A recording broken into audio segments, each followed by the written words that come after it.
My uncle said I didn't belong in the company and his son would replace me. So I built a plan that made his empire collapse in one day. The Harrison family name meant something in this city. It was etched into the skyline, quite literally, with the Harrison Technologies logo crowning our 40-story headquarters downtown. My grandfather had built the company from nothing. My father had expanded it internationally, and now my Uncle Marcus was determined to keep it in the right hands. The right hands, of course, meant his son Bradley's hands, not mine. Never mind that I'd graduated summa cum laude from MIT, while Bradley barely passed business school.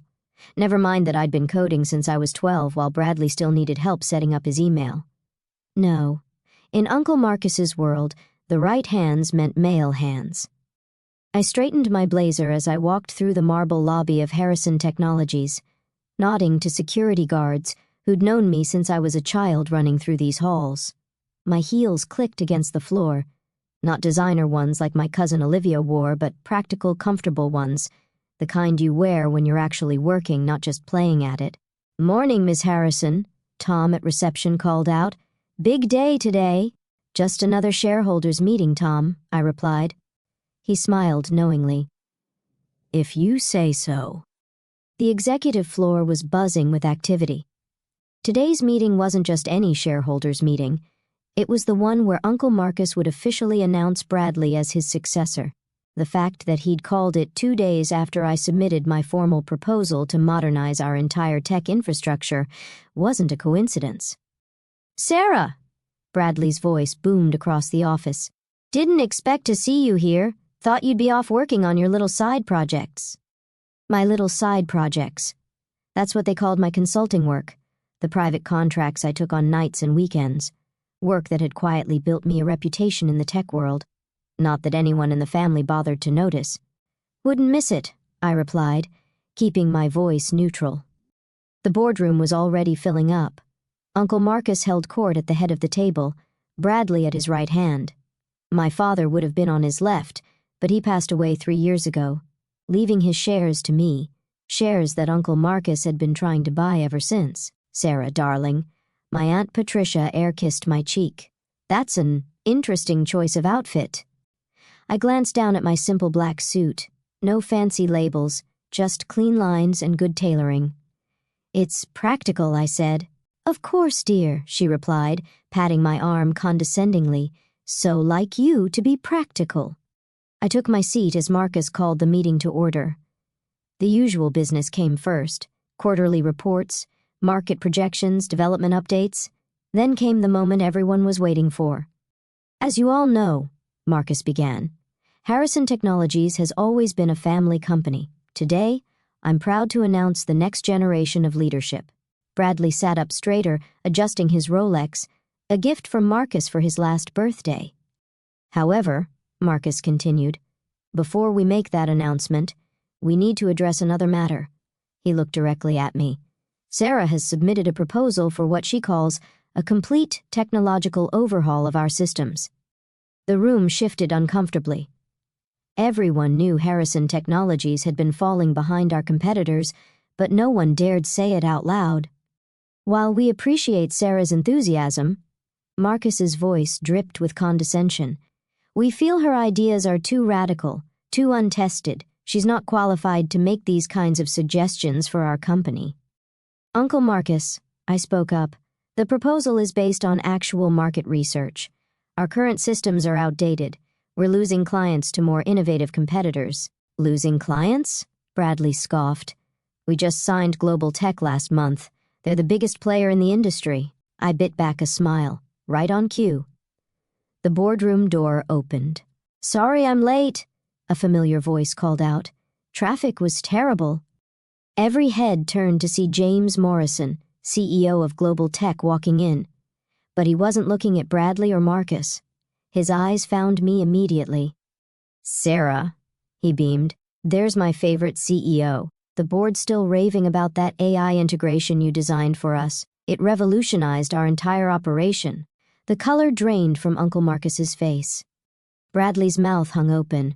"James," I stood to shake his hand, "I didn't expect you here today." "Wouldn't miss it. Not after what your team accomplished with Project Phoenix." He turned to the stunned room. "Oh, you all knew about that, right? How Sarah's company, Phoenix Technologies, has been quietly transforming the industry. The AI systems she built for us increased our efficiency by 300%. Marcus gripped the table. "Your company?" I pulled out my tablet, projecting onto the main screen. "Yes, Uncle Marcus. My company, the little side projects you've been mocking.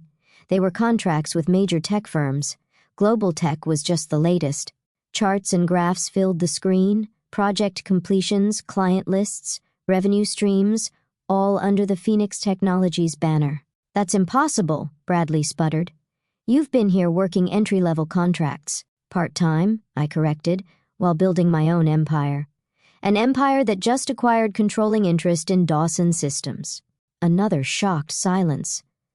Dawson Systems was Harrison Technologies' biggest competitor.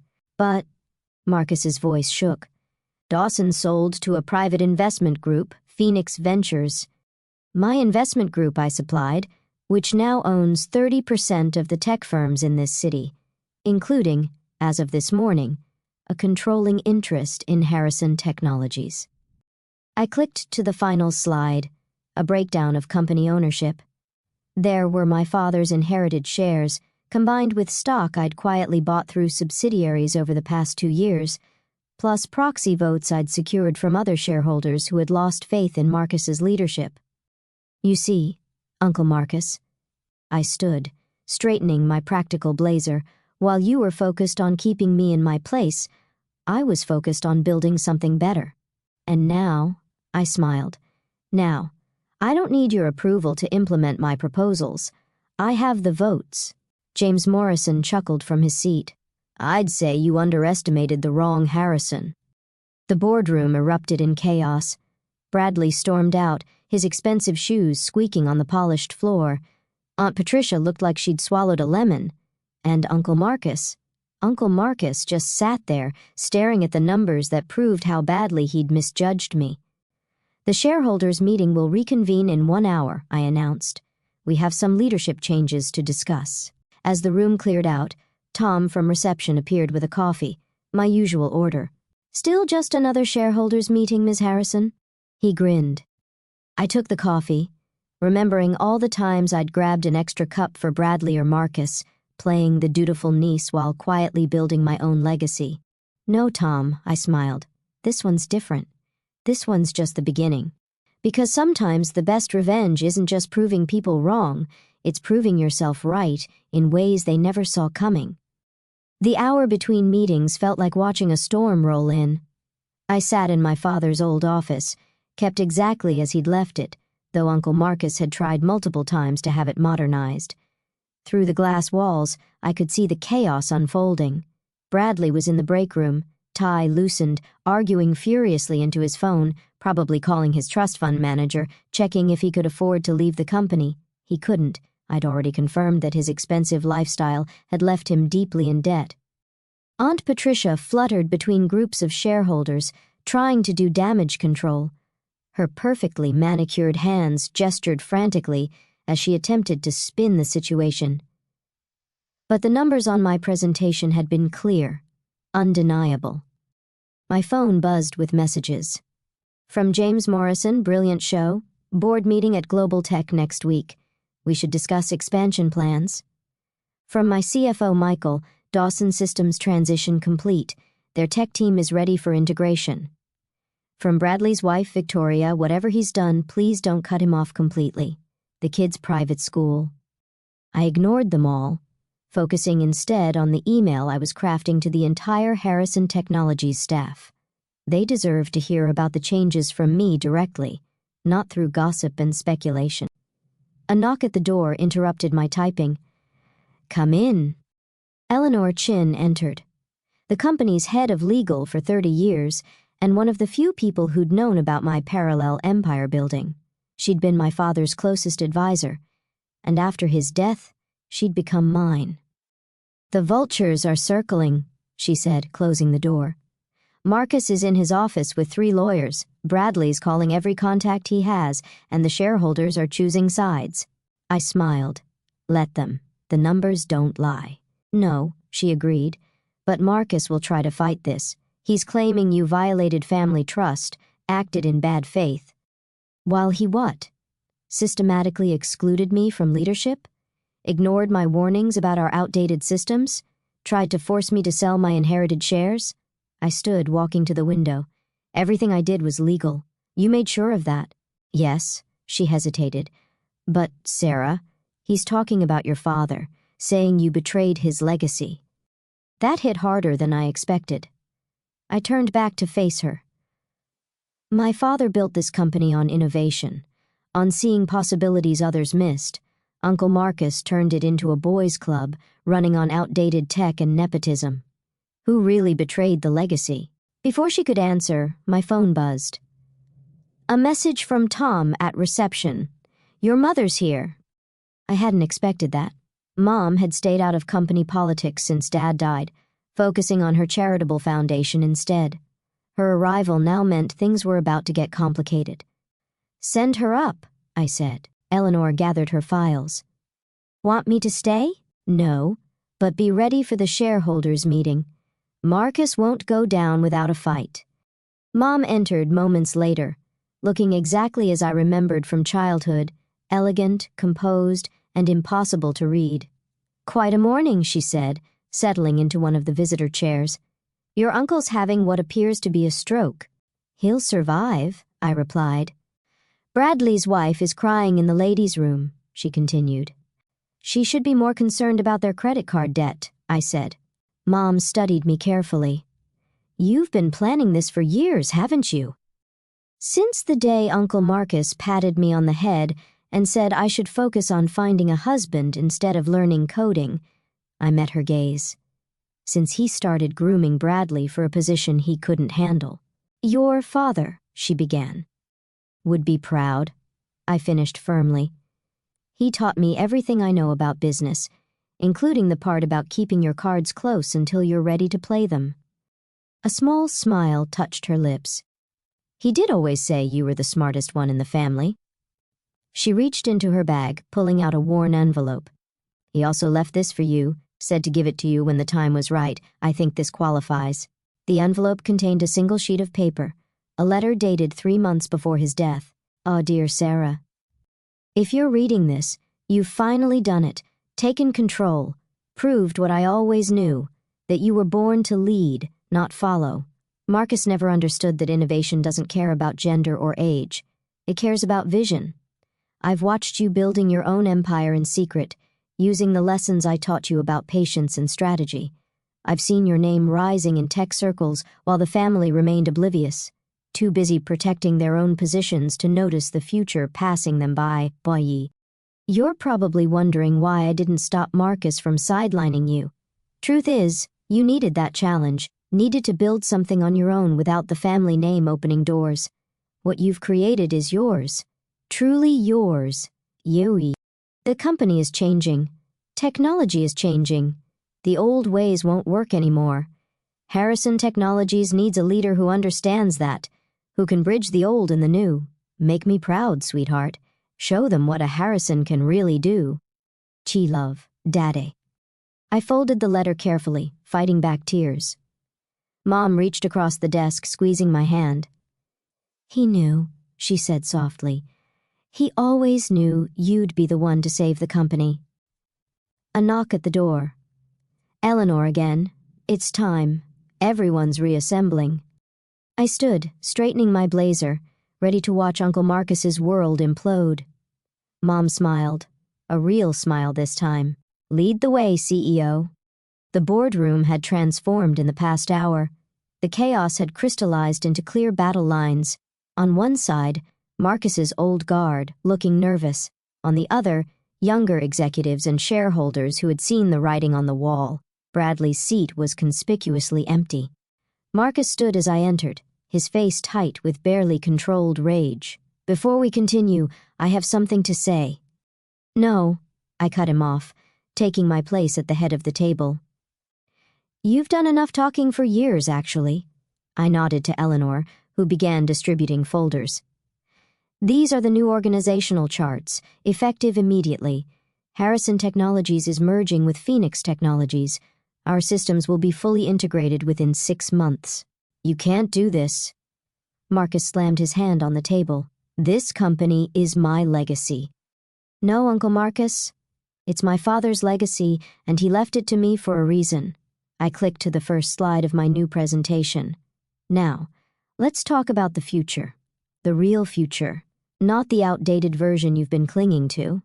As I outlined my vision for the company, AI integration, quantum computing, blockchain innovation, I watched the room shift, the old guard's resistance crumbling in the face of actual progress.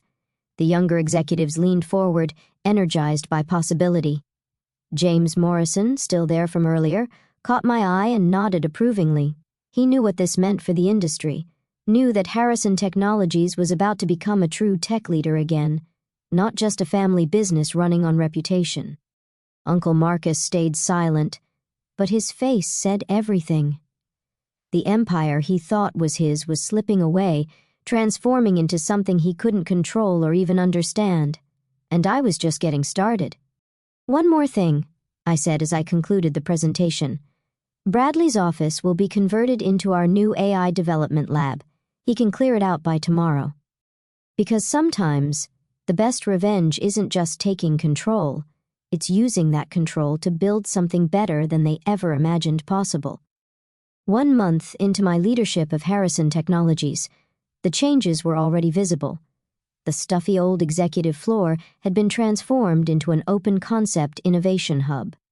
Bradley's former corner office now housed a team of AI developers, their whiteboards covered in algorithms that would have made him dizzy. I sat at my desk, my father's old desk, reviewing the latest project proposals when Maya, my new executive assistant, appeared. "Your uncle's here." I didn't look up. "Which one?" "Marcus. He's different today." That made me pause. Uncle Marcus had spent the past month alternating between threatening legal action and attempting to rally old board members against me. Last week, he'd even tried to suggest to the press that I'd somehow coerced my father into leaving me his shares. Different how? I asked. No suit, no lawyers. He looks tired. I checked the security feed. Marcus stood in the lobby wearing chinos and a polo shirt, an outfit I'd never seen him in before. He kept touching the visitor's badge like it was burning him. "Send him up," I said. While waiting, I pulled up the latest company numbers. Share price up 40% since the merger announcement. 3 new major clients signed. Employee satisfaction scores the highest in company history. And most tellingly, our technological capabilities now ranked in the industry's top 5, up from 20th place under Marcus's leadership. He entered without his usual bluster, looking older than I remembered. "Sarah," he gestured to the chair across from me. "May I?" I nodded. He sat, taking in the changes to the office. Dad's old awards still lined the walls, but now they shared space with cutting-edge tech displays and real-time system monitoring screens. "The lobby's different," he said finally. "More alive." "We removed the barriers between reception and the innovation lab," I replied. "Let visitors see actual work happening." "I saw Bradley yesterday," he continued. He's not doing well." I pulled up another screen. "He's interviewing with Jensen Corp tomorrow, entry-level position, but it's a start." Marcus blinked. "You're helping him?" "I'm helping his kids. They shouldn't suffer for their father's failures." I met his eyes, just like I shouldn't have suffered for yours. He flinched but didn't argue. Progress of sorts. "Your father," he began, then stopped. Started again. "Your father saw something in you. Something I refused to see." "You refused to see a lot of things," I said, "including the fact that this company was dying under your leadership." "We were profitable," he protested. "We were stagnant," I countered, living on reputation and old contracts while the world changed around us. I stood, walking to the window. "Did you know Dad came to my MIT graduation?" "Of course. The whole family." "No," I cut him off. "He came to my actual ceremony, not just the family celebration. He sat through the technical presentations, watched me demonstrate my AI protocols. He understood what I was building. The AI that's now revolutionizing our systems," Marcus said quietly. The AI that could have revolutionized them years ago if you'd listened. I turned back to face him. "Why are you here, Uncle Marcus?" He pulled out an old photo from his pocket. Him and Dad as young men, standing in front of the original Harrison Technologies building. We had dreams back then, big dreams. Somewhere along the way, I forgot what they were, started focusing on maintaining instead of building, and now I'm watching my niece rebuild our company into something I don't fully understand, but something that matters again. He placed the photo on my desk. "I'm not here to fight anymore, Sarah. I'm here to learn." I studied him carefully. Learn what? Everything. The AI systems, the new development protocols, even basic coding if that's what it takes. I want to understand what we're becoming. He paused. "If you'll have me, not as an executive, not even as a manager, just as someone who wants to be part of the future instead of clinging to the past." I sat back down, pulling up another screen. Our new development training program starts next week. 4 months, intensive study. Most participants are fresh out of college. I'd be the old man in the room, he said. "You'd be a beginner, like everyone else." I met his gaze. No special treatment, no family shortcuts, just hard work and actual merit. "Think you can handle that?" For the first time in years, I saw genuine humility in his eyes. "I'd like to try." Monday, 8 a.m. Sharp. Don't be late. I turned back to my work, then added, "And Uncle Marcus? Leave the suits at home. Developers care about code, not clothes."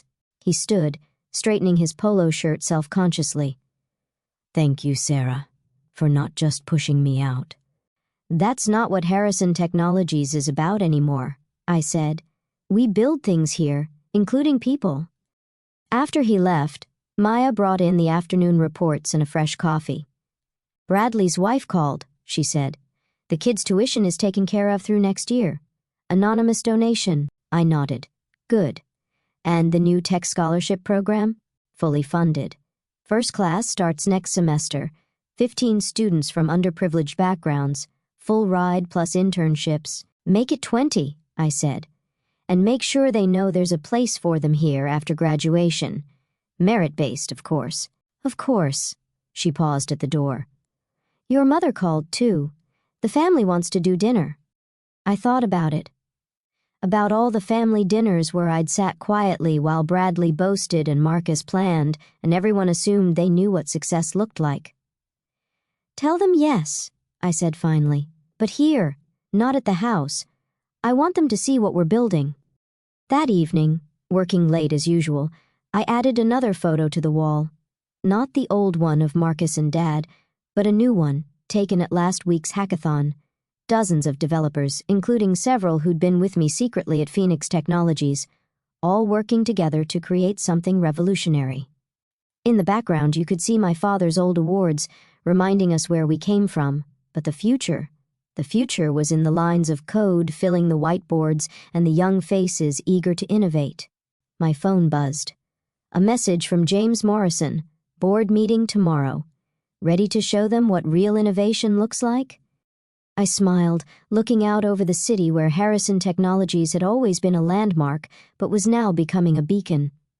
"Always ready," I typed back. After all, the future belongs to those who build it, and we were building something extraordinary. The next morning, I arrived early, as usual. Tom was already at his post in the redesigned lobby, watching young developers stream in with their coffee and laptops. "Morning, Miss Harrison," he called out. "Another big day." I spotted Uncle Marcus in the crowd, clutching a laptop of his own, looking both nervous and determined. "No, Tom," I smiled. "Just another day of building the future." Because sometimes, the greatest revenge isn't in tearing down the old power structures, but in transforming them into something better than anyone imagined possible, even family.